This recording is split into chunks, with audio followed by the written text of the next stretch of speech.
धन्यवाद अध्यक्ष महोदया। आज हमारे राष्ट्रगीत के 150 वर्ष पूरे होने पर हो रही महत्वपूर्ण चर्चा में गर्व के साथ एक भारतीय होने के नाते मैं अपने विचार रखना चाहती हूँ। सदन में इतिहास को तोड़ मरोड़ कर पेश करके फिर से मुस्लिम तुष्टीकरण के नाम पर भारतीय मुसलमानों को कटघरे में खड़े करने की कोशिश की जा रही है। लेकिन मैं सदन में बताना चाहूँगी कि हम भारतीय मुसलमान जिन्ना के आह्वान को ठुकराकर अपने इस प्यारे वतन की मिट्टी के साथ मजबूती से जुड़े रहे।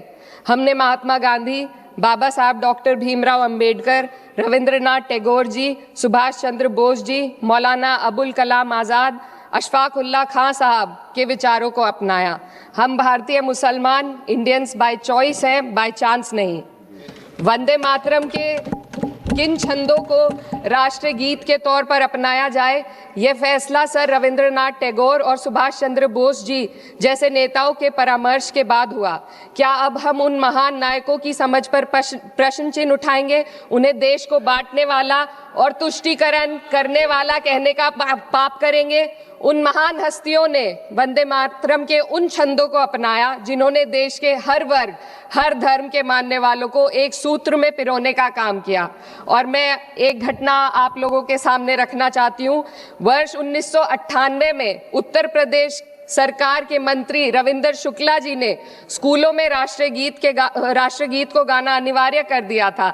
लेकिन तब के तत्कालीन प्रधानमंत्री अटल बिहारी वाजपेयी जी ने, जो उस समय लखनऊ के दौरे पर थे, उत्तर प्रदेश सरकार के इस फैसले पर नाराजगी जताई और यूपी सरकार ने राष्ट्रगीत को अनिवार्य करने वाले मंत्री को बर्खास्त कर दिया था। अब मैं सत्ता पक्ष से सवाल करना चाहूंगी।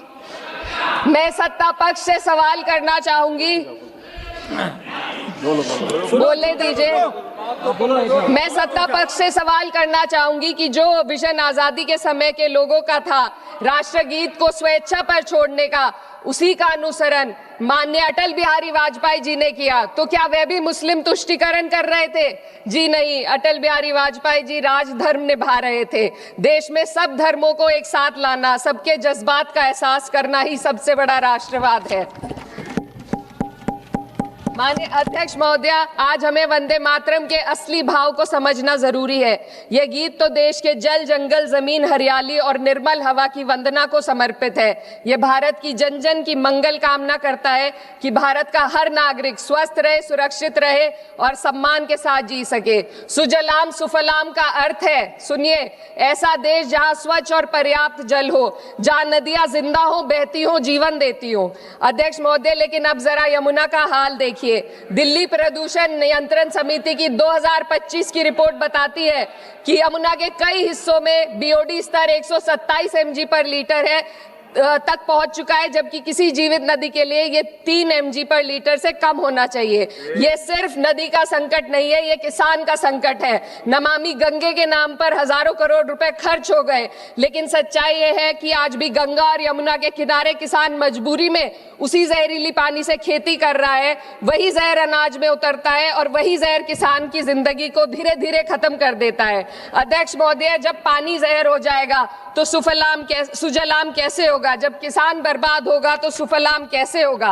मलयज शीतलम, मलय का अर्थ है मलय पर्वत से बहने वाली ठंडी, सुगंधित, चंदन जैसी हवा जो जीवन देती है, बीमारी नहीं।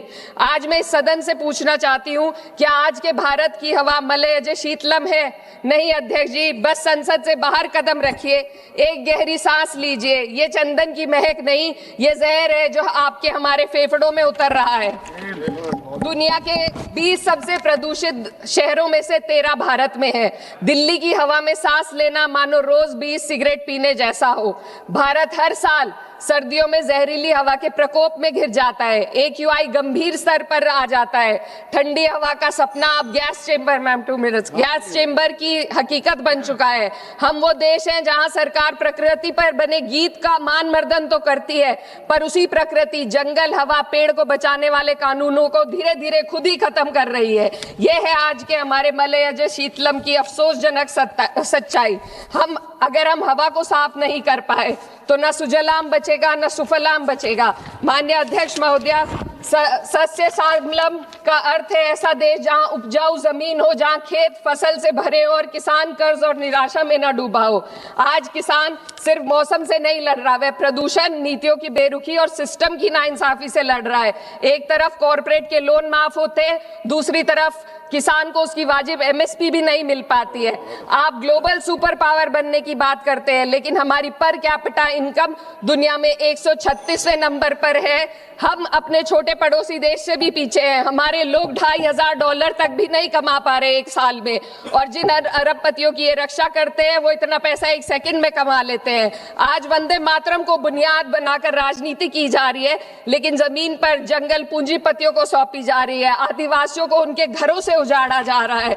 मातरम में जो मात्रा माता है वे सिर्फ मातृभूमि की वंदना नहीं, वे इस धरती की हर नारी, वे इस देश की हर बेटी, हर महिला के सम्मान की बात भी करता है। लेकिन आंकड़े अगर आप देखेंगे, एनसीआरबी की हाल की रिपोर्ट के अनुसार, मैम जसवंत के अनुसार देश में हर वर्ष लगभग 30,000 से अधिक बलात्कार हो रहे हैं। यानी एक दिन में 80 से अधिक महिलाएं यौन हिंसा का शिकार होती हैं, और ये सिर्फ दर्ज मामले हैं। जब जम्मू कश्मीर की एक बच्ची हिंसक अत्याचार का शिकार होती है, जब सत्ता से जुड़े लोगों पर आरोप लगते हैं और कार्रवाई वर्षों लटक जाती है, जब उन्नाव की पीड़िता लखनऊ के दरबार में इंसाफ को लेकर अपनी जान देने पर आमादा होती है, जब बिल्किस बानो के अपराधियों का सरकार के लोग द्वारा स्वागत किया जाता है, तो ये घटनाएं वंदे मातरम की आत्मा पर चोट पहुंचाती है। मैं अध्यक्ष महोदया बस यही कहना चाहती हूँ अपनी बात को अंत में रखते हुए कि वंदे मातरम सिर्फ अतीत की ललकार नहीं, ये वर्तमान की जिम्मेदारी है। ये आत्मा मंथन की घड़ी है। यही समय है कि हम वंदे मातरम को सिर्फ नारा नहीं, नीति और जिम्मेदारी बनाए। और अपने जज्बात को मैं आलमा इकबाल साहब के तराना हिंद के साथ इस सदन में रखना चाहती हूँ कि सारे जहां से अच्छा हिंदुस्तान हमारा, हम बुलबुले हैं इसके, ये गुलसिता हमारा, मजहब नहीं सिखाता आपस में बैर रखना, हिंदी है हम, वतन है हिंदुस्तान हमारा। श्रीमती लवली आनंद।